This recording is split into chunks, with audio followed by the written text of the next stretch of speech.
In the one corner, we have a man who absolutely hates this tent. And on the other, we have a man who's managed to hide an entire cardboard box somewhere on his, This is the House of the Dead.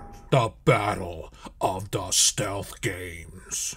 A really long time ago, there was this stealth game created by this guy. The first 4 letters of his name spell the word hide. The world that he created and the characters were completely original and never before seen, and stealth mechanics were born or refined for gamers. Again, that character Snake, totally original. Call me Snake.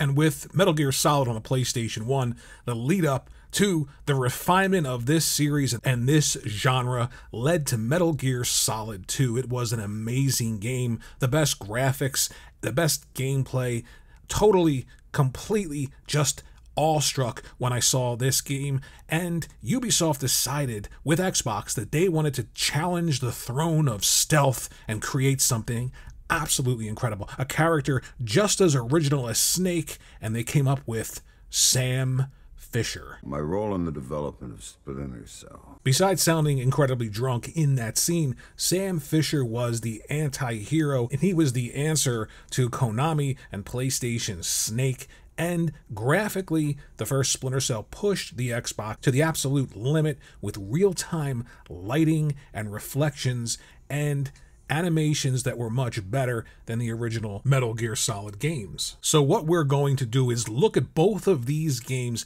I think the original Metal Gear Solid 2 not only used the PlayStation 2 to the absolute limit, but artistically and creatively may have an edge over just the raw power display of the original Xbox and Splinter Cell Chaos Theory. Sam Fisher had this really cool animation system where it actually changed the closer you got to enemies. He would sort of go from a full crawl to a creep to get them behind, and the character models had more polygons, so they were more detailed. And of course, there was this new fancy buzzword called bump mapping, and only the original Xbox could handle that graphical feature. It gave a sort of texture to everything, made everything look real. Those polygons weren't just flat, but they actually had some sort of depth to them. Now, the PlayStation 2 couldn't handle bump mapping, but what it did do very well is create these atmospheric effects that sort of masked the limitations of the hardware, and a really good developer,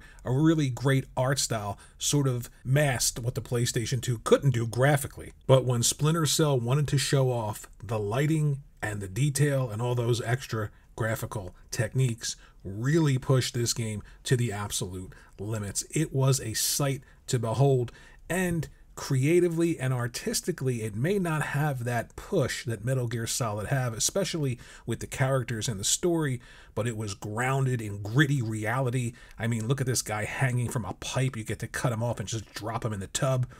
I don't know what happened after that, but it was just an amazing looking game. And it also had that gameplay, that hook, that stealth element to it that you needed and you wanted in this type of game. Metal Gear Solid 2 took a much more limiting approach to the stealth gameplay mechanic in a more limiting space. It wasn't as wide open, and there weren't as many choices to navigate through a level using stealth. It was much more about a particular style of gameplay and a real push, a heavy push towards this crazy story and crazy characters, and that in and of itself kept you engaged. So now that we've laid all that out there, let's take a look at Splinter Cell Chaos Theory versus Metal Gear Solid 2 Sons of Liberty. Both of these games looked incredible on their respective systems. Metal Gear Solid 2 pushing the PlayStation 2 to the absolute limits, and again, Chaos Theory, the natural evolution of that series on the original Xbox, was a sight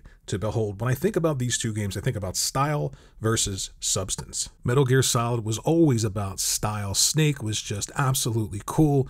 You had that voice, and you had that world and those characters that were just absolutely insane. I mean, people called Revolver Ocelot, Liquid Snake. It was just absolutely insane, but it was absolutely something that you knew you had to play. There were so many gadgets that you can use, just goofy stealth elements. I always whistle when I say the word stealth. I didn't do it that time, thankfully. And it was just something that you just had to play. Each subsequent series of the games, from Metal Gear Solid to Metal Gear Solid 2, Metal Gear Solid 3 even, you just needed to learn more about these characters and the world. And it was really less about stealth and more about just this story. It was almost like a soap opera between Snake and all the other characters. It was really special and something that was always known to push the envelope when it came to graphics and gameplay. And that's why Splinter Cell is so special, because it took the idea of stealth and it took the idea of engaging through an environment using stealth and grounded it all in reality and raw power. When it came to consoles, the original Xbox was much more powerful than the PlayStation 2, and it really used the power of that system to showcase things that you would expect someone traversing through an environment using stealth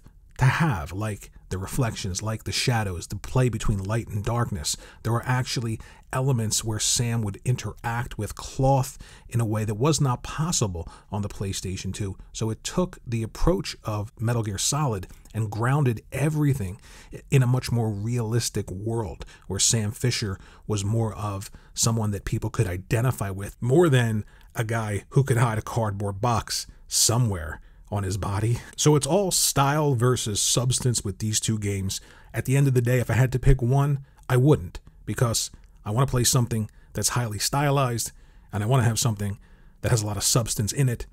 And Metal Gear Solid 2 and Splinter Cell Chaos Theory are the absolute pinnacle when it comes to that genre and style versus substance. Let me know what you think in the comments section below. Thanks for watching, and I'll see you in the next video.